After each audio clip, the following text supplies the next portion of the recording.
Hey everyone, this is Austin Schur here with We Write About Music, and today I'm speaking with Matt Ragland. He has released a handful of singles leading up to his debut album, and I'm super excited to talk to him all about it. Matt, I really want to thank you for being here today. How are you doing? What's going I- on? I'm good, man. Thank you very much for doing this interview. Yeah, just happy to be finally be releasing this album. These songs I've most of them I wrote quite a while ago, and a lot of these recordings I've kind of been on my hard drive and have existed for a while. I don't know Sure. what took me so long to get these out, but I'm glad to finally do it. That's awesome. There's been a few singles released so far leading up to sort of the big day.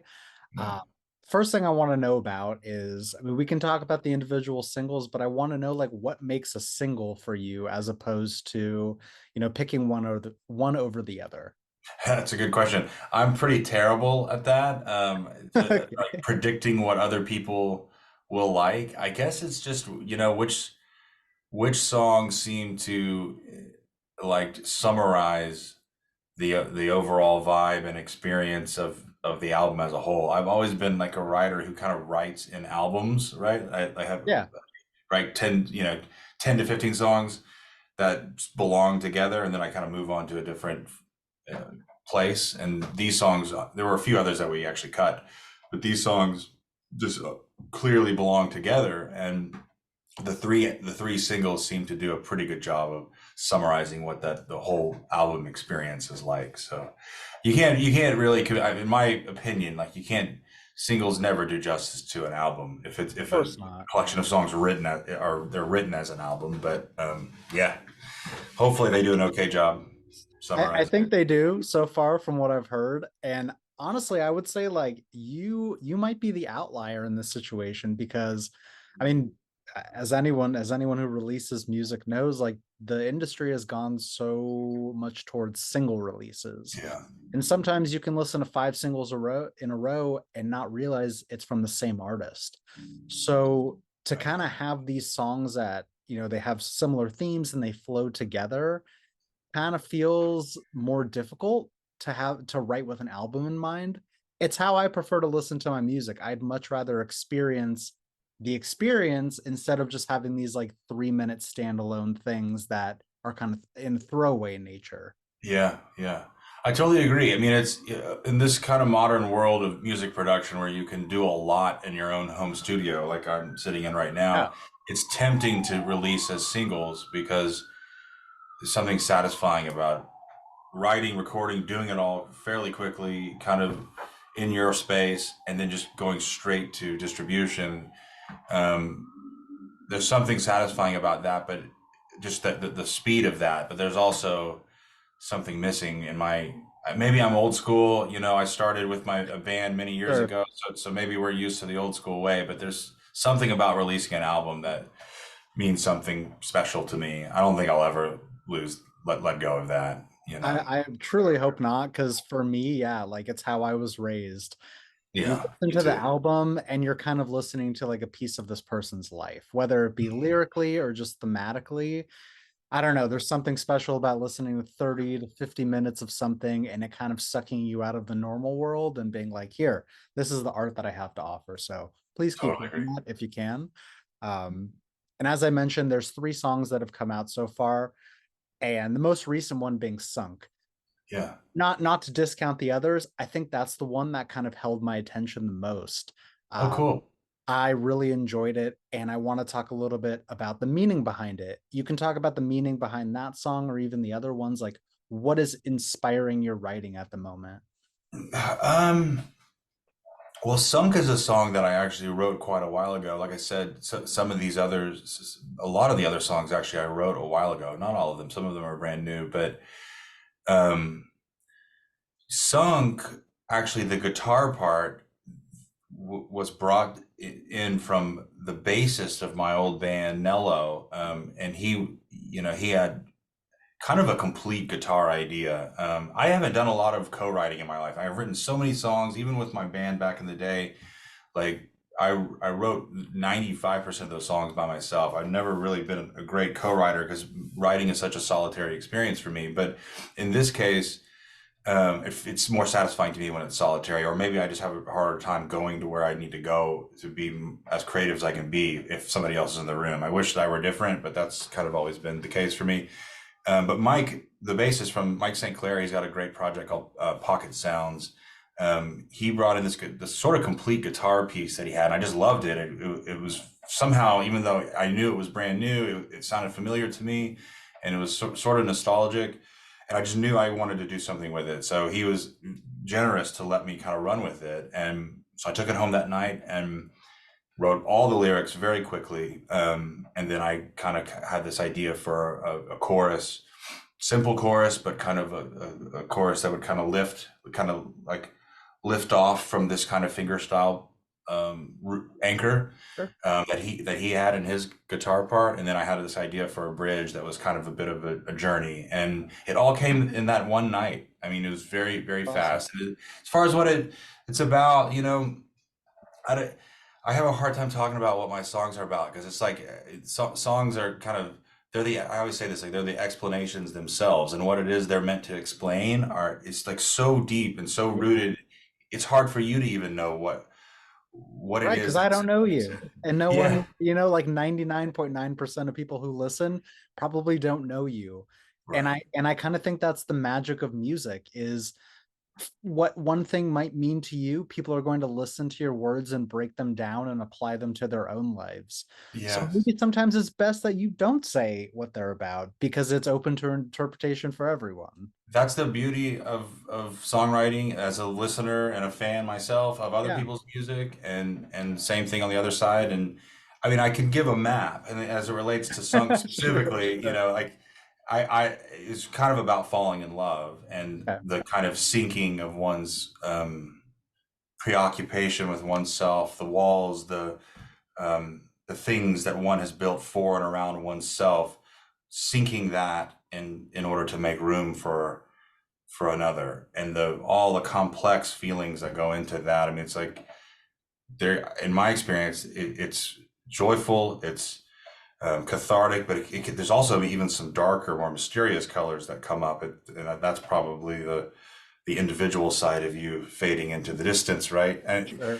I don't want to say, I mean, a healthy couple is made up of two individuals, in my opinion. So you don't want to totally lose the individual side of yourself, but certain things that you've built around yourself seem to fall away in favor of new love, and that's really what Sunk is about, the complexity of emotions that you've experienced during that process, I love or it. that I've experienced, I guess. I don't know if other people are as Of weird as I am. course, it's all individualistic. I Yeah. understand.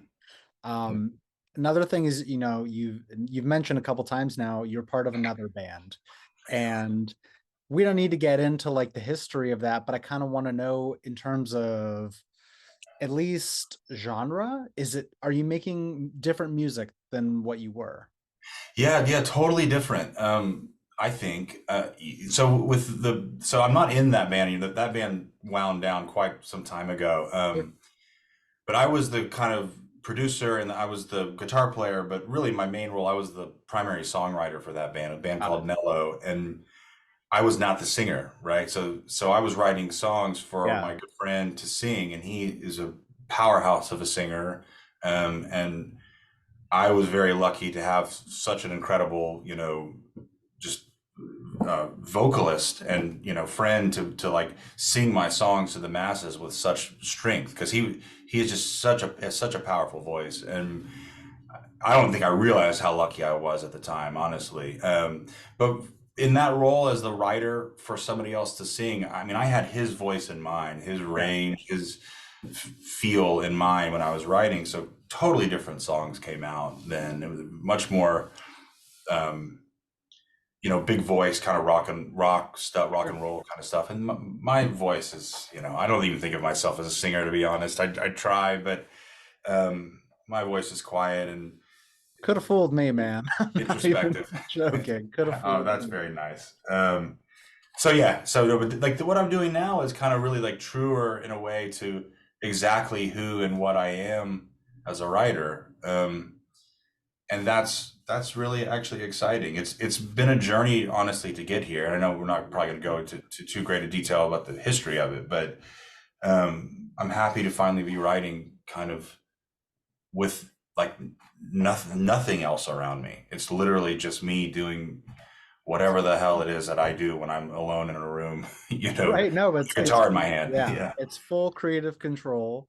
Yeah. And it kind of feels like you can just do whatever you want and whatever makes you happy. Like I always say this to people, it's like, why would you make music to appease other people? You should be making the music that you'd want to have on in the car while driving. Totally. Feels Yeah. like that's what you're doing here, and that's really nice. Yeah.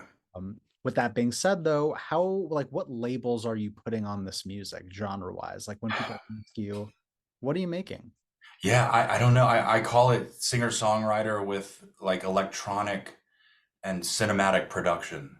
You Yeah, know, that's what solid. I that's what I try. That's okay. That's what I'm Right. trying to do. Yeah. You tell me. I don't know I how mean, else. there's definitely like folk influences in there. Yeah. I totally get a ton of that, but yeah, it's cinematic. I feel like I could listen to these songs in, like the dramatic part of a film, whatever that might be. Yeah. Um, but the kind of, I mean, music nowadays it's such a blend of everything, and I think that helps with the production and just kind of the future of how people are making music nowadays. We don't have just rock or just pop or just jazz. Everything is like this melting pot of everything, and I kind of think that's special. I totally agree, and what you're talking about. Really, I mean, it's directly connected to the production like possibilities that Yeah. are before us every time we jump into a DAW. And it's actually overwhelming for me because my Right. my past in the music making world or record production world was the old school way. You go in with your band, you throw up a Yeah. bunch of badass microphones in a studio, and you just all track at once, and then you overdub and you tweak and do all that stuff later. But you know, you're not really using, in my history, you weren't using a lot of samples. It was just literally live instruments in a live Sure. room. And now it's just like I have Yeah. millions of possibilities, Right. So and that makes it more difficult. it makes it way more difficult for Yeah. me, but it's also brings out some really cool stuff that otherwise Totally. in another era you'd never be able to do. So Absolutely. It's like, yeah, you don't need an in-person 40-person orchestra to have strings and flutes and whatever flowing through your music. It's just like at the click of a button, that's that right. patch can be in there, and that's what it is. Honestly, that's a great point. I never thought about that. Making music becomes more difficult because you have the world at your fingertips, literally at your fingertips, to do anything you want. Yeah, I mean, it is, and a lot of the greatest like modern producers who are using samples and virtual instrument libraries and stuff, like they're just so good at making decisions and just Yeah, going with it. Just saying, okay, this is approximating what I'm going for. sure. I choose this, and I'm not looking back. Yeah. And I really struggle with that, man, because I'm always like, oh, it could be a little bit better. Maybe if I just did a little bit more. Yeah, well, there's always a baseline of perfectionism when your name is attached to it. Like there has to be. Right. That's Um, so true. what artists do you have in mind when you're making a music? Oh, no, no other artist in mind. Really?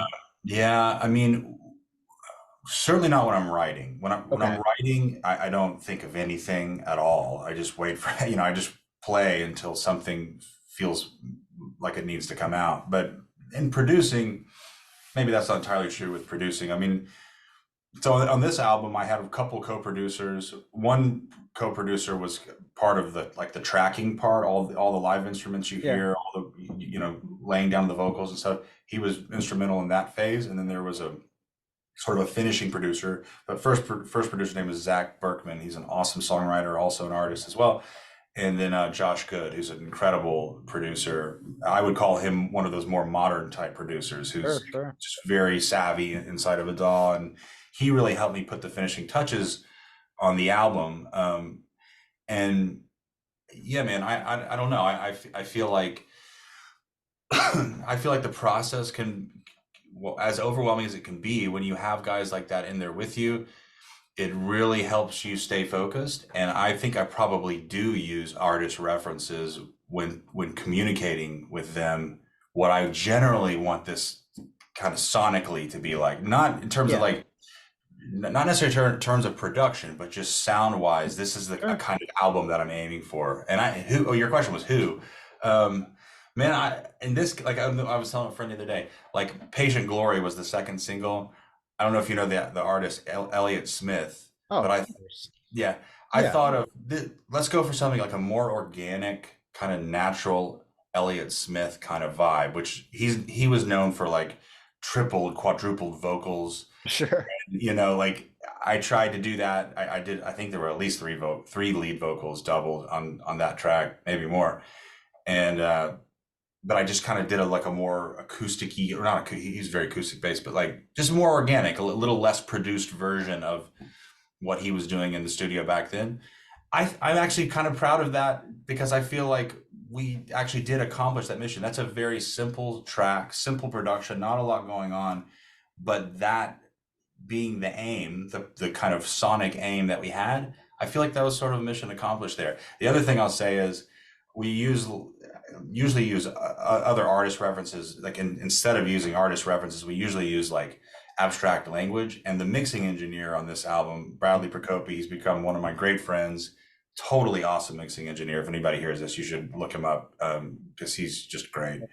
And he'll go the distance with you on the project. He's a true artist, like mixer. He's an artist himself, right? Um, but we had the goal of dark clarity as the Okay. mix aim, right? Dark, because Yeah. he did one mix, and I liked it a lot, but it didn't quite vibe sonically like I had imagined this album. So we were just trying to figure out how do we do this again in a way that gets closer.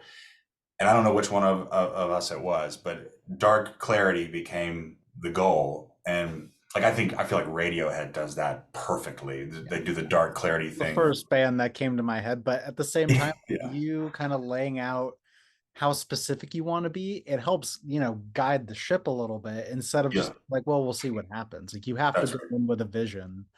That's right. That's That's right. awesome. That's Yeah. that's like the perfect answer. That's exactly what I was looking for here.